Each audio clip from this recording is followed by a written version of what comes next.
One thing, if you're able to show your face, show your face. You're better. Okay, you're actually really good looking, and everyone wants to see you. So no one likes seeing this. This is like minutia. Oh, look, I have a name, garbage. I actually have a face. Whoa, I'm better looking. Okay. Yeah. So, this is bad. This is good. Yes.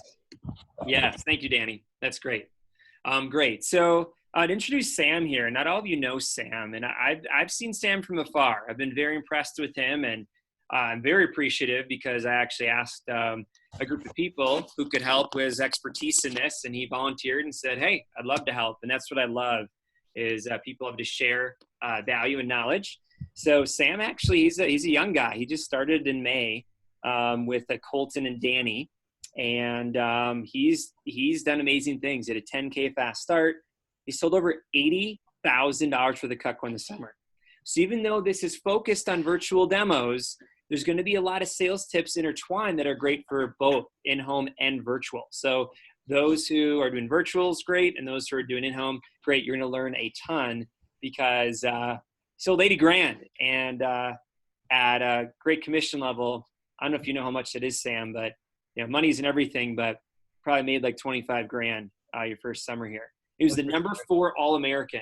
So out of thousands, tens of thousands of students in the summer, he was number 4. So he's definitely someone you want to listen to and take notes to. Notes from, he sold $30K during SC2. He won the Cabo trip here in January. He's just really, really great. And I noticed he was really good at the division meeting we had. You gave an awesome message as well. So again, thanks for your time, Sam, and take it away on virtual demos. Yeah, thank you. So I just have kind of a couple tips for virtual demos. I do a lot more in-person demos than virtual demos, but as Jason said, a lot of what I'm going to talk about crosses over between these demos.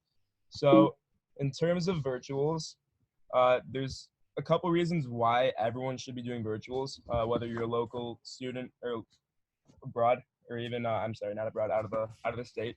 So you can do them from anywhere. It's really easy to kind of have like a multi-network base, basically, because you can do them in between classes. You could stay plugged into the office, so anything that's going on at the office, you can kind of just do virtually as well. I do a lot of my meetings with my office from my dorm room. I'm in New Orleans, so I'm obviously not even close to Chicago. You can also Zoom into any meeting, as I just said. So what a lot of people don't realize they can also do is a lot of virtual field training.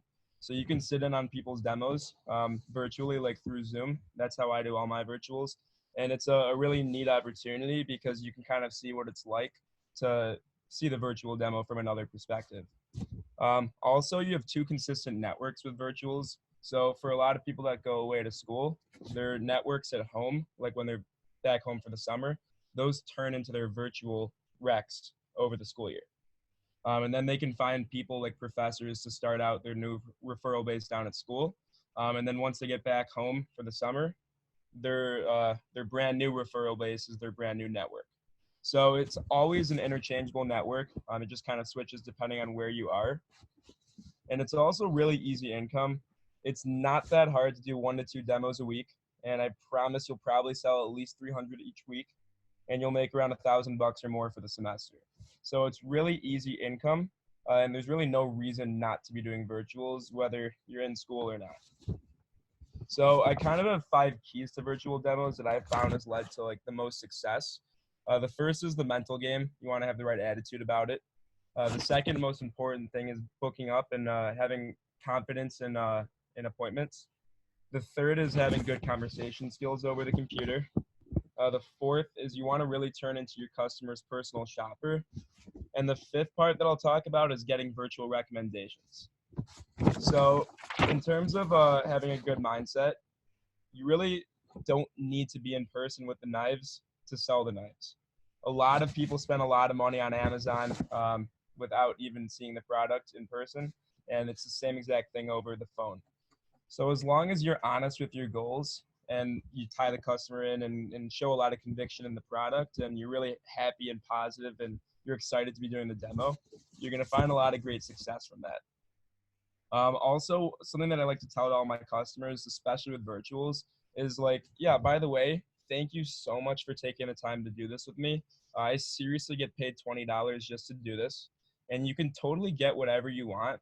But if you don't see anything you like, then that's totally fine also.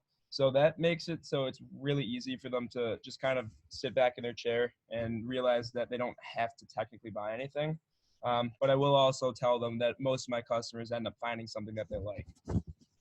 So in terms of booking up your demo, the initial phone call is the most important part, especially with virtual demos where you're not actually going to be in person. You really want to make sure that you can build a lot of rapport right out the gate, because it's a lot easier for them to cancel on you if you're not actually physically going to their house. So the demo starts when you call the schedule. As I said, initial rapport is always important, but especially in virtuals because you don't want to get those cancellations. So a couple good sentences that you can go through on the phone is, yeah, so Mrs. Jones, I actually just had someone cancel on me yesterday, and it threw me off for my scholarship goal. So are you positive that this time definitely works for you? Another thing that I do like to say, which is not necessarily anything that we actually have, but it's a really, really important line I found for virtual demos. Can you go ahead and write down my scholarship confirmation number just in case my manager calls to verify that this appointment's actually happening? And then they're like, of course. And then the number that you give them is your rep number. So I'll say, great, my number is 56499655. And then I'll have them repeat it back to me. So that's just like a little bit of a mental thing right there. The more that you can have them buy into you and why you're actually doing the demo, the better. You also, this is kind of obvious, but you want to get their email address instead of their house address. For the first virtual demo that I did, I got their house address, and then that didn't really work out. But that was a lesson quickly learned. So you want to spell it back to them letter by letter. That's really important because then they're hearing it. It's kind of like when we ask them on the actual phone script whether or not there's any like monuments that we'll be driving past, or what are the important things that I should be looking out for. It's the same exact thing.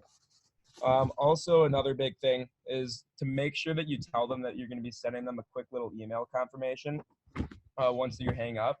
And just make sure to ask them for them to send you like a little response back just to make sure that you got the right email address. And that email confirmation is really important because it kind of confirms it up for them. It makes them know that it's actually a real live event. And basically, it's just good to have their email and make sure you got that down so you can call them a couple of days in advance if you really didn't get a response back from them. Also, one thing that I like to do is I have all the Cutco owners. I normally, by the time I hang up the phone, I know whether or not they already own Cutco so I can prepare myself for the demo. So I'll always ask the Cutco customers to send me a picture of all the Cutco that they own. So that way, when I'm going through the product and through the demo, that way they're not like, oh yeah, that's the one that I have, I think. I know exactly which pieces they already have. So I know exactly which pieces I'm going to try and upsell. I know which ones that I don't need to worry about too much. And it just makes my life a lot easier when I actually know what products they have in front of them. So in terms of your conversational skills, this is even more important than in-person demos. Obviously, the purpose-driven rapport and all of those skills are really, really necessary for in-person demos, but it's even more important for virtuals. So the reason it has to be a lot more of a conversation is because most people, they need to get really comfortable with you before they can actually go ahead and purchase products with you. It's really, the whole thing about Cutco is they're going to buy because they like you and they support your goals and they like the product. So they're also going to buy because they trust you. So if you're not spending the time actually being conversational, then they're not going to build that trust that you really need in order for them to actually go ahead and purchase something from you. So you really want to keep them engaged. I use Zoom, as I said, so that way I can control it. They don't go ahead. But a big thing is that a lot of them will actually spend a lot of time looking up, and they really aren't going to be fully paying attention 100% of the time like they are in an in-person demo. So you always want to be asking them, yeah, Mrs. Jones, do you see this these scissors on this page right here? Hey, Mrs. Jones, what do you see on this page? So you want to switch that up. You don't want to always be asking, what do you see on this page? What do you see on this page? What do you see on this page? Because that's going to kind of get like a little repetitive. But always just make sure that you have a general idea that they're at least following along somewhat, because that's going to make it a lot easier for you. Also, in terms of cooking rapport, you want to ask them a lot of thoughtful questions throughout. So most people will start doing things, as I said, on the other side of the phone without you seeing that. So that's why cooking rapport is even more important on virtual demos, because the more that they're talking to you, the more that you know that they're fully engaged. So I'll ask them a lot of questions like, do you prepare food because you like to, love to, have to? A lot of the things that I went over at the division meeting in January. But I'll say, like, before I dive into this and show you a bunch of knives, I just want to know a little bit more about your cooking style, so that way I don't show you anything that you won't have any remote interest in. So that makes them realize that you're more of a kitchen consultant, not a knife salesman. Because you're really looking to find what they like and what they need, rather what you want to sell them. Also, asking them what they eat the most of, in terms of fruits, veggies, anything they don't go near for some reason, hard things for them to cut. You also, in terms of this conversation, you got that rec from somewhere and from someone, so you always want to be name dropping that rec. So you don't want to just go through the entire demo without talking about Mr. Jones who recommended Mrs. Jones. So always say, like, if you're going through certain pieces, tell them, oh yeah, this is the piece that Mr. Jones actually really liked. Oh yeah, this is the set that Mr. Jones actually bought. So that way it makes it a little bit more competitive for them. I've had customers that have bought sets only because their friends bought sets and they wanted to outbuy them. So it really works with some people, which is kind of crazy. Also, when you're doing virtual demos, you're basically you turn into personal shopper mode. So you want to remind them constantly why their knives suck. It's really important over virtuals, even more because they don't actually get the product to physically try in their hands. So in terms of like wooden handles, yeah, those are like eating out of a toilet bowl, Mrs. Jones. They have so much bacteria. They're pretty disgusting. You might actually just want to throw those away. Also with some of the pieces, yeah, Mrs. Jones, have you ever been a tomato murderer before? Like when one of your knives absolutely demolished a tomato, and they're like, yeah, they know exactly what you're talking about. So a lot of these things are important because if you can have them visualize what you want them to actually visualize, it's going to make it a lot easier for them to make a purchasing decision. Also with like simple thing with like the turning fork, yeah, you're not going to actually burn your fingers when you flip the chicken nuggets for your kids anymore in the oven. So just like small things. I have a lot more of these if you want to reach out to me, but a lot of the pieces, if you want to have them visualize themselves actually using it, you got to dumb it down as much as possible. So you also want to be an encyclopedia of Cutco knives. You want to know at least 5 uses for each piece.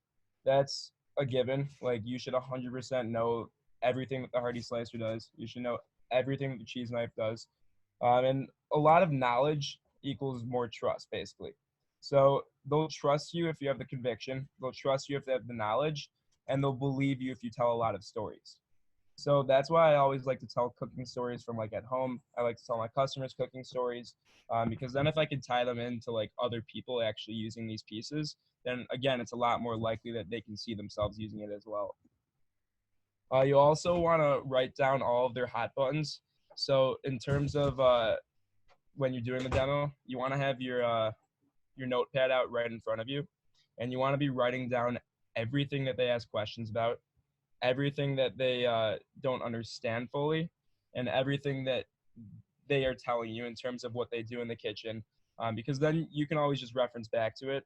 And also if they see you stop in and like take some notes, it's kind of like pretty powerful that they actually see that you're taking the time to actually understand what they're saying and process what they're saying. Last thing that I'll go through is virtual recommendations. So pre-framing it starts in the appointment confirmation email. So when I'm sending my appointment confirmation email, and I'll say like, yeah, Mrs. Jones, I'm really looking forward to meeting with you on Wednesday at 4 o'clock with our demo. By the way, as you know, I got your name from one of your friends, Mr. Jones, and he was really nice to recommend me. So that's all I'll say about recommendations in the appointment confirmation email. And that small thing, it gets them thinking like, oh, that's true. I was referred by someone, so I might have to refer him to other people. I definitely recommend watching Alex Funk's recommendation video. That is fire. That basically applies to the virtual demo too. So if you can get that down, that's gonna be really simple for you to get a lot of recs. So as Alex talks about in his video, you just want to plant seeds throughout the demo. You want to pop those fear bubbles before they come up. And then in terms of the rec approach, I actually have a little bit of a different rec approach for virtual demos. It's not too far off. You guys can take like screenshots of it, or I can send it to Jason or something. But I'll say now, Mrs. Jones, there's actually one, and meanwhile, you'll find a lot of similarities, and you'll also find some things that obviously are different. So there's one more really important part, and here's where you can really help me out. I get credit every time I show Cutco, but I can only show it to people I've been personally recommended to. And it's actually the best way to prove to my manager that these appointments over the phone are actually happening. And so we actually do have a sponsorship program, which means if you recommend me to 10 or more of your nice friends and family, not anyone you know is going to buy, just anyone you think would be nice enough like you were to take a look, then that makes you a sponsor. And 15 or more, which is what most people actually go for, Mrs. Jones, locks you in as a double sponsor. And like I said, not people you think are going to buy, just anyone you think would be nice enough to take a look like you were. And actually, once I get 50 sponsors, I get a free piece of Cutco from my manager. And Mrs. Jones, I already have a pen and paper ready, and I'm not looking for people that you know would buy, just anyone you think might be nice enough to help me out. So who's the first person that you'd throw down in your world's nicest people list? So if you notice, something that I said 3 times is not necessarily anyone you think is going to buy, just anyone you think would be nice enough to take a look. So when they hear that the 3rd time, they're like, yeah, like they're already saying it back to you, like at that point. Also, another thing that I have in this rec approach that's a little different than my in-person is the recommendations is actually the best way to prove to my manager that these appointments on the phone are actually happening. That's a really great line, because then they realize that, okay, this kid might actually get in trouble if he doesn't get recs from me. So you want to make sure you're doing a great job throughout, because they're only going to want to make their friends sit through it if they enjoyed your time and your company. So that's basically all I have.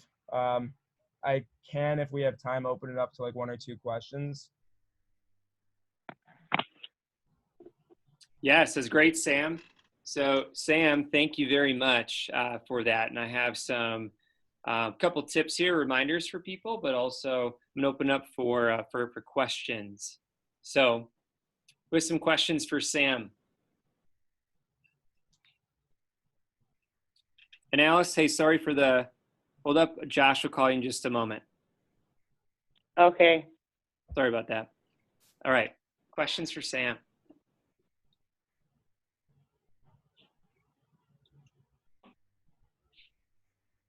Solid. I was going to say, think about what maybe some of you have hindered you from doing a virtual, or thinking it's not as good, or being scared to like try one even, because some of you haven't even done one.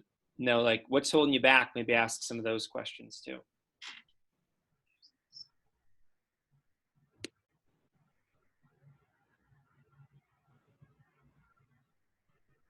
Do you guys have a lot of experience with virtuals?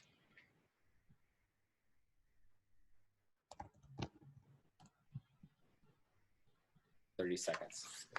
Hi, Sam. Hi. I have a question. Yeah, what's up? So if someone like, how do you ask them like initially to turn on their video without being like aggressive about it? I'll just make it fun. Like, hey, Mrs. Jones, like, I'm on the screen. I want to have some fun with you. I want to actually feel like I'm talking to a person. And they're like, okay, like I get it. So I've had that a couple times. Just tell them that you want to not talk to a brick wall, like in a nice way. And they kind of understand that and they'll hop on. But yeah, if you can get them on video, it's perfect. That's a great question though. Thank you. So I have a general question about Zoom. So you use Zoom. Do they have to download Zoom to do the call with you? Or how does that work? Yeah, great question. So if you send them the invite link, it'll bring them to the Zoom website, which will automatically download it for them. So I'll tell them in my confirmation email. I'll say, yeah, so by the way, we're going to be using a program called Zoom. I can send you my confirmation email, by the way. But I'll say, yeah, we're going to be using a program called Zoom. And it's a really great program. I'll say this on the phone and in the confirmation. It allows me to share my screen with you. And we can FaceTime too. So that way we can both see each other. So, I mean, to answer that question, that kind of also pre-pops that issue. And then I'll say it's going to direct you to like download something real fast. It'll only take like 20 seconds, but it's a really safe program. Cool. Anything else? The link you're using, are you using viewcutco.com? I use tinyurl.com/virtual. Okay. Demo. So just so everyone knows, there are different versions. The viewcutco.com it's the Google Slides version, along with some updated videos. I know there's a few different links out there. There's a bit.ly, there's a tinyurl. So just be aware of that. Talk to your manager, maybe. So Sam, so you use the Prezi one, which is great. Yeah, Prezi one is awesome because it has like all the videos, obviously like the slideshow, but it's kind of like aesthetically pleasing. So they're more interested to like watch it, I've found. Also, I don't let them control it. That's why I use Zoom, because it could be kind of confusing for like the clients that aren't necessarily technologically savvy.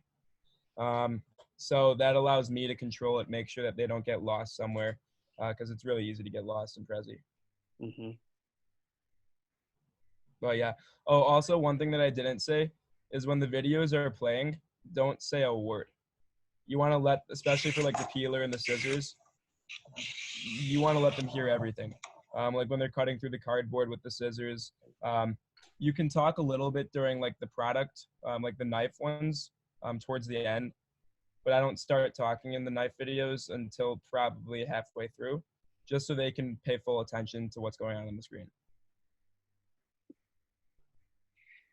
Great.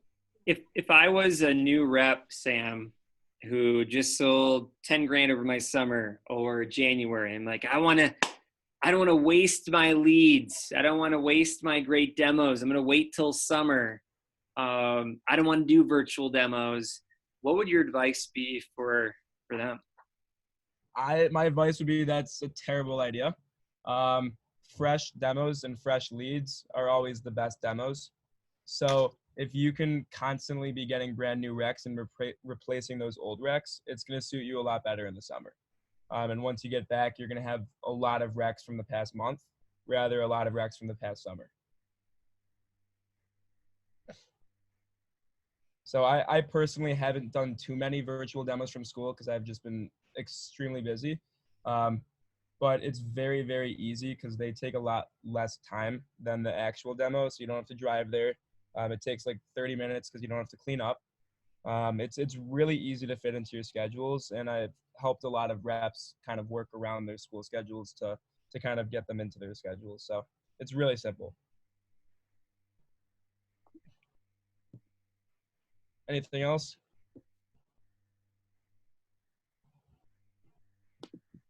Sure, guys. Sam sold 90 grand in what? 5 months of work?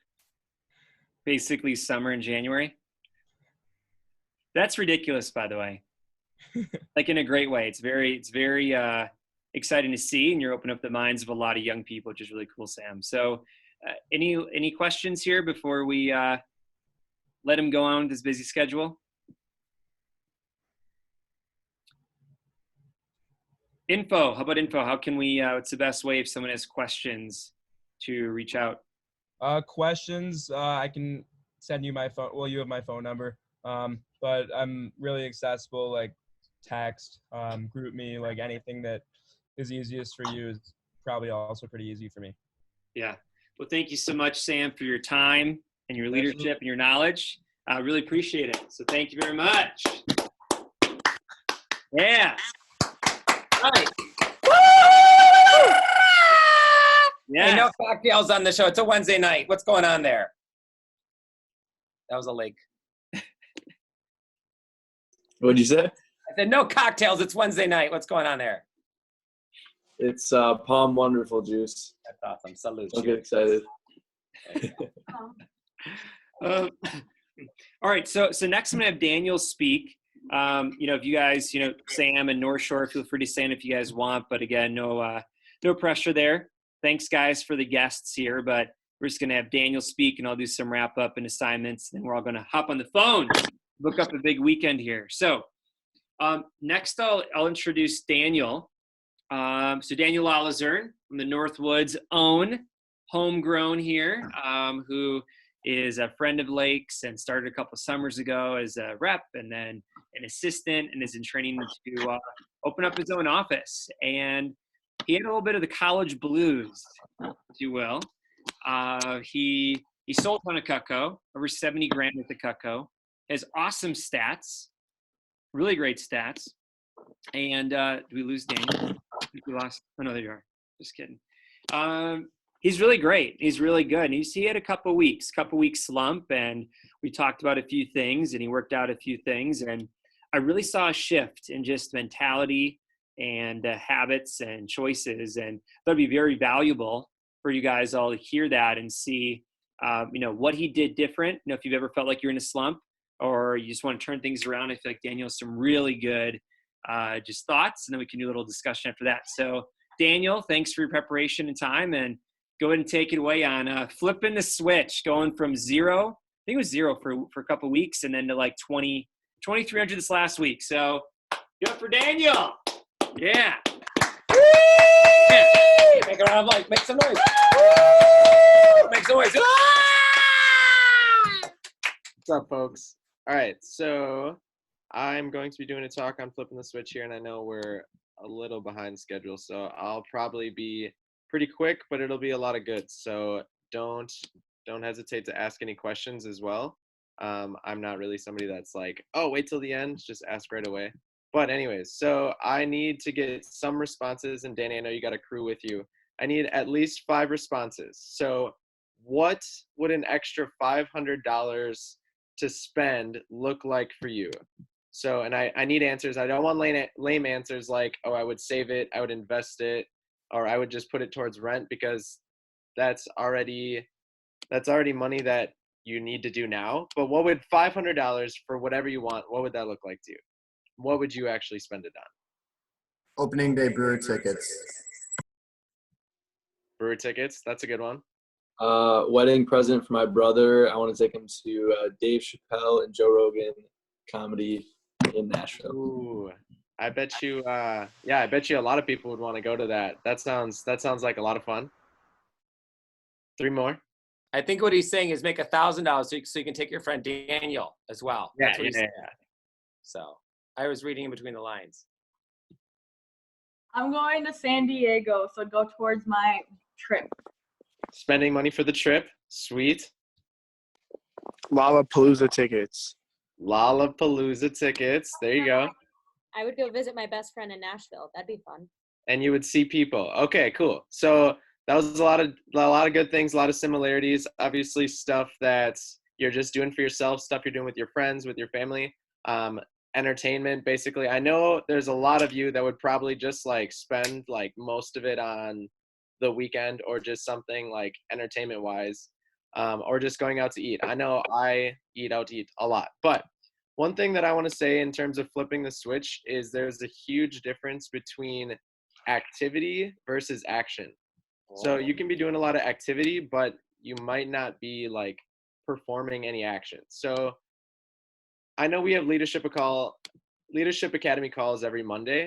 And basically, if you're not doing anything outside of those, it's kind of like a waste of time. So some things that you might feel like during those calls when you're not doing anything, like I was during the calls, I wasn't really doing anything outside of the calls. So you won't feel good whenever everybody's sharing hot news. You won't feel good when you have nothing to share that's work related. And basically, this is what I did. I would just make up something that seemed hot just to make it seem like I was doing stuff, but I wasn't. Like it sounded good, but it wasn't actually producing anything and it wasn't making you any money. So what you're doing at these calls is learning the things that you're going to implement to make you money. So this call is not making, you're not getting paid to be on the call, but implementing what you do on this call is going to make you money. So in my preparation for this video, I was FaceTiming my girlfriend, who I don't get to see a lot because she's she's at school. But I said, Marie, like, what flipped the switch for me? Like, what did I do that was different? And she was kind of like kidding, but like kind of serious, super innocently. She said, well, you didn't give up. And I was like, okay, like, yeah, I didn't give up. But like, what are actual reasons? But in thinking about that a little bit more, that's really what it comes down to when it comes to your job working with Cutco. Especially if you go back to school, I know personally it's really easy to be like, oh man, I didn't do anything last week. Now I'm on this Leadership Academy call and I don't have any hot news. I'm just discouraged. Like I can't catch up.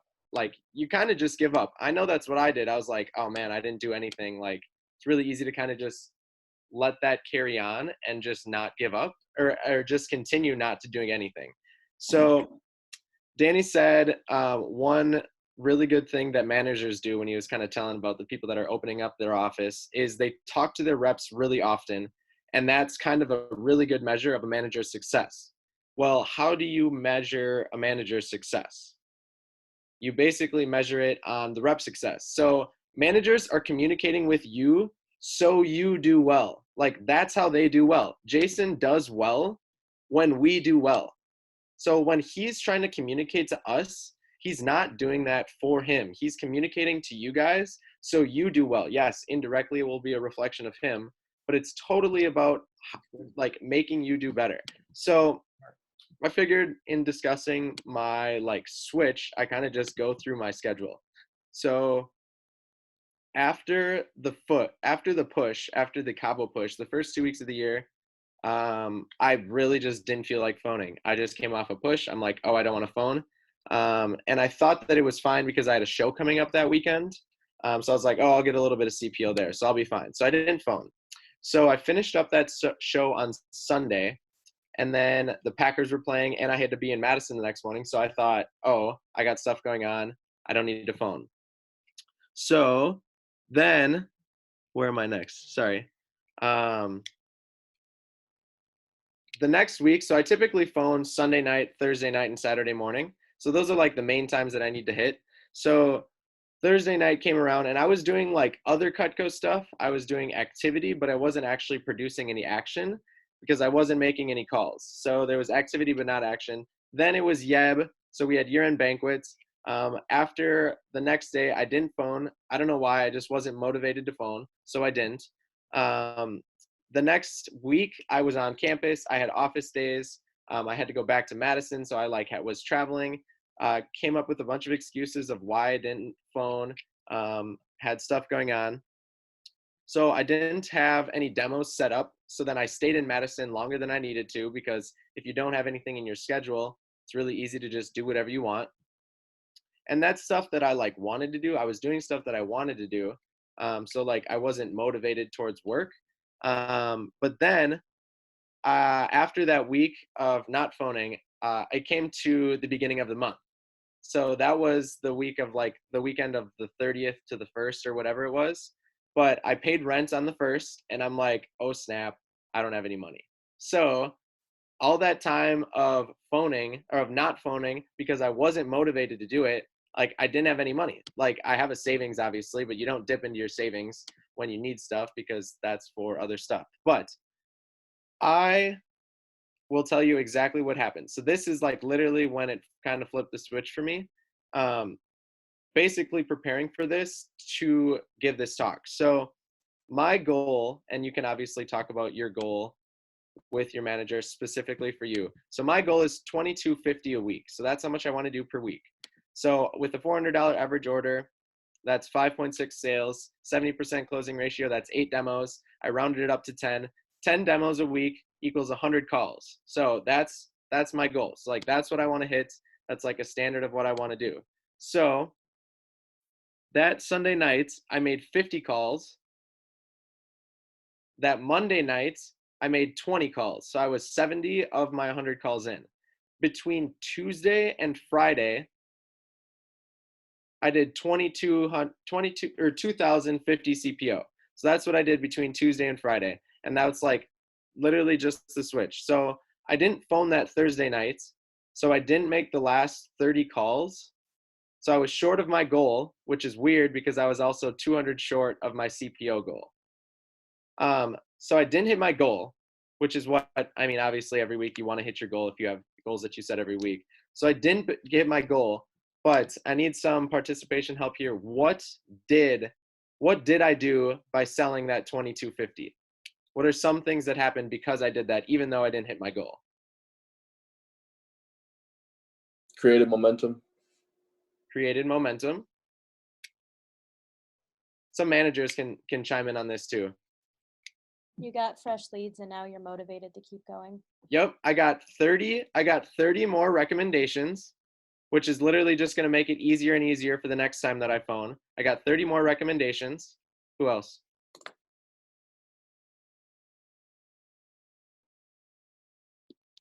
Josh said gave you confidence. Gave me confidence. Yep. So I mean, that's great stuff. I don't know why nobody said this. I made $900. Like I literally made $900. I'm at 45%. So literally just phoning that Sunday night and Monday night, I made $900. Oh! If you look at my stats, they were average stats. Like I had one big order and the rest of them were like smaller orders. I wasn't doing anything crazy. I didn't show to like these crazy people. In fact, one of the main things that I learned from just phoning that Sunday and Monday night, I met Bill and Cindy. So they're like super, super successful business and salespeople. They got a Siggy. I know they're going to get flatware. I was like super rushed. Bill wanted to get lunch with me. And just because he wanted to just talk to salespeople, he just wanted to get lunch with me. Dude took his businesses that he invested in from like millions to billions, and he just wants to have lunch with me. I was referred to Bill and Cindy from Nick and Jody Zarillo. They were just, it was like $1,000 order. It was great. I got some recommendations. I was referred to them from Dave and Kim Entringer. Their order was a Siggy with steak knives. But this is the kicker. The person that referred me to them was one of my like first demos when I first started in the summer. I didn't know how to handle the objection of, oh, my Wusthof is better, and they didn't get anything. So it was literally a no sale that led to a Siggy with steaks, that led to $1,000 order, that led me to meeting Bill and Cindy. And literally that came from me phoning on Sunday night and Monday morning and Monday afternoon. I don't like, it's awesome. Like the extra money is great. But sometimes we really like forget how awesome Cutco is. I know a lot of us, especially people on this call, have had times where it's like, oh, this is really cool. And then you'd have time where it's like kind of up and down. It always works out. The numbers always work out. And we just got to remember how awesome it is. So really a commonality of all the things that I wasn't doing during my like time when I wasn't creating CPO is I wasn't phoning. Like there's activity and there's action. You always have to include phoning in there, or else none of this stuff is even going to happen. It's always better to go up to bat than it is to sit on the bench. So another thing that I've kind of just been doing. So a lot of throughout the time, I wasn't motivated to do some of this stuff. But I've been just like pumping growth into my ears too. So I want to, and I want to listen to music, just like rap music that has a bunch of swearing. I want to listen to that because that's what I like listening to. I know it's horrible, sue me, but I've been listening to a lot of Grant Cardone by 10X and Rich Dad Poor Dad by Robert Kiyosaki. He's kind of saying what I'm going to do with all this money that I'm going to make. And Grant's like telling me how I'm going to like work towards that money. But I just keep on putting like great growth and productive things into my ears. Don't get me wrong. I am listening to music like other times too. There's so much time where you could listen to something. Like I drive quite a bit. I listen to music too. Like I'm just like not nonstop working. I'm doing a normal amount. one thing that Grant always says, and this is something that really hit me hard on like why I want to work. He said that success is your duty, obligation, and opportunity, but it's your ethical obligation to your company, family, and yourself. Everything. Can you repeat that again, please? Yeah, for sure. So success is your duty, obligation, and opportunity. And it's your ethical obligation to your company, your family, and yourself.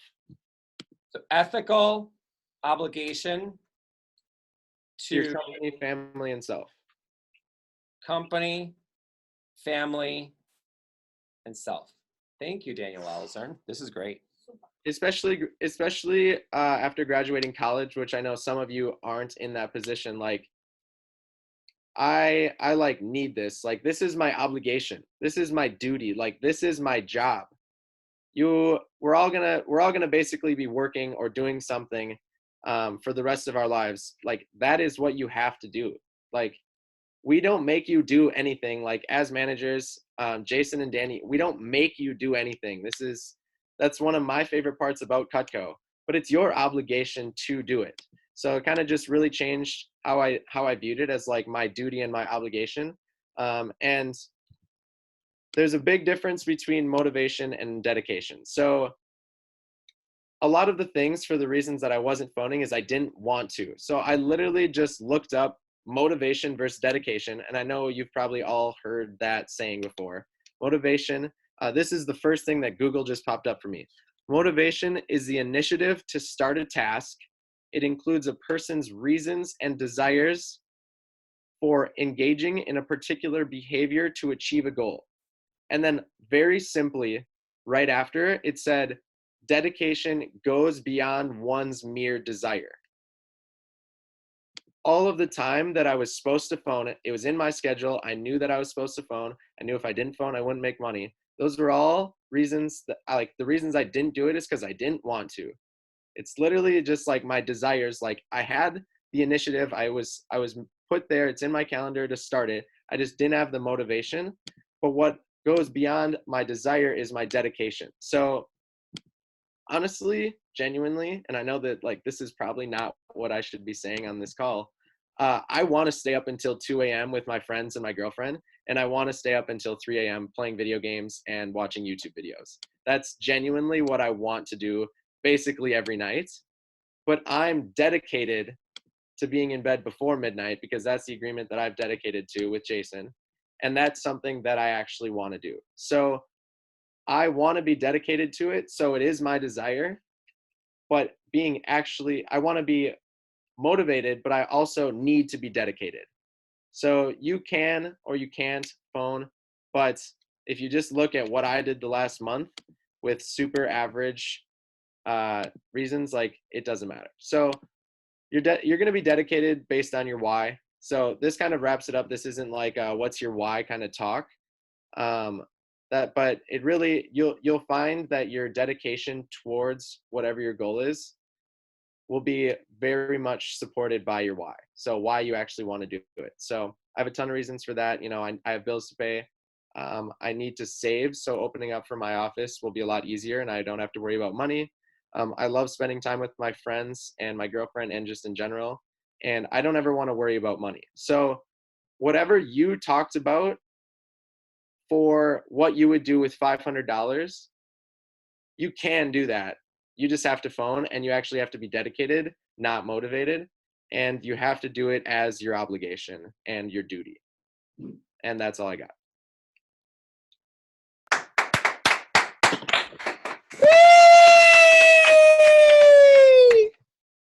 What time are you committed to going to sleep by? I missed that because my internet got unstable. Being in bed by midnight. That's awesome. So do you have a Jason Heinrich's bedtime alarm? I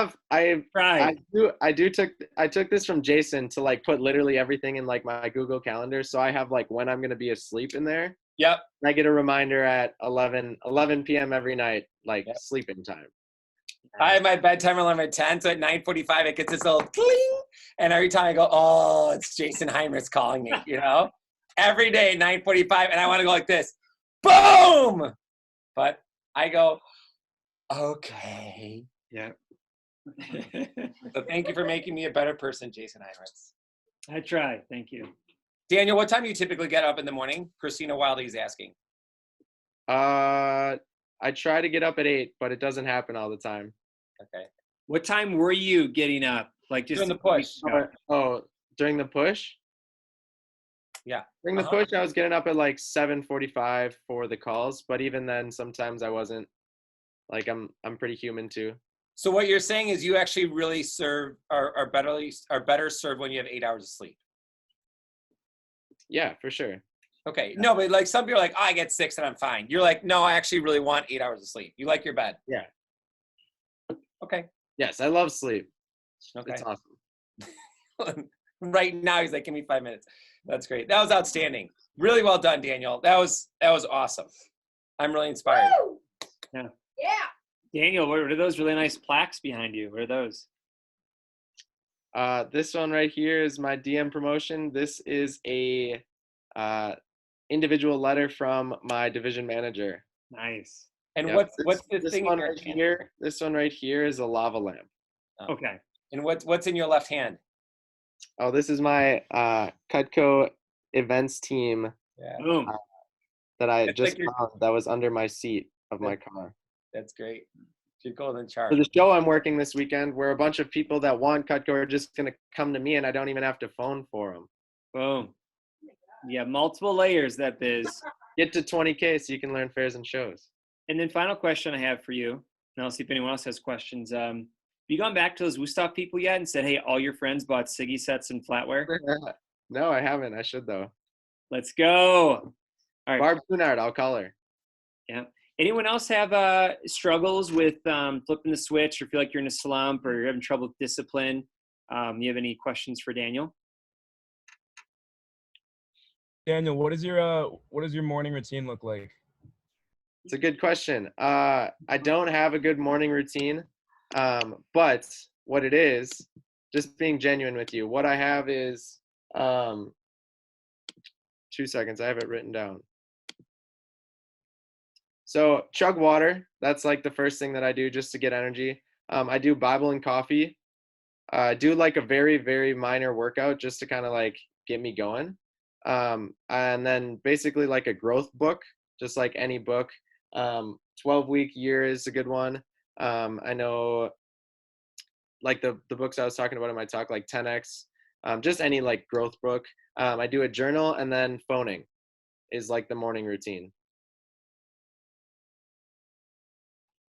Yes, sir. Someone in Danny's office have a question? What time do you phone on Sundays, please, or Thursdays? I really, really, really get the best results from like 8:30 to 9. Like really, those are both Sunday and Thursday. I know there has been times where I would just phone at that time and it was like less. I don't know. It just seems like it always works, like 7 to 9 those evenings. And I used to not do it to like phone till like 9:15, 9:30. But I always like it because like obviously I was phoning prior to that, so I feel like going into like 9:15, 9:30 is really good too. I only had one old lady be like, "Don't call me so late." How did it go? Just like that. It's recorded. You can go back. It was the best. I want the instant replay. That was great. Not gonna get it. Oh, come on. Breezy, ask, say please, help us out. That was wonderful, Daniel. Very good. Thank you, Anybody else have a Daniel. question? No, thank you very much. That was fantastic. Thank you, Daniel and Sam. Thank you guys for your value. Hey, so North Woods, we have a couple other housekeeping things. Then we're going to role play the phone approach for the virtuals and get some assignments here. Hey, Christina. Here they are. There's a whole group. Call me so dang late. The whole squad.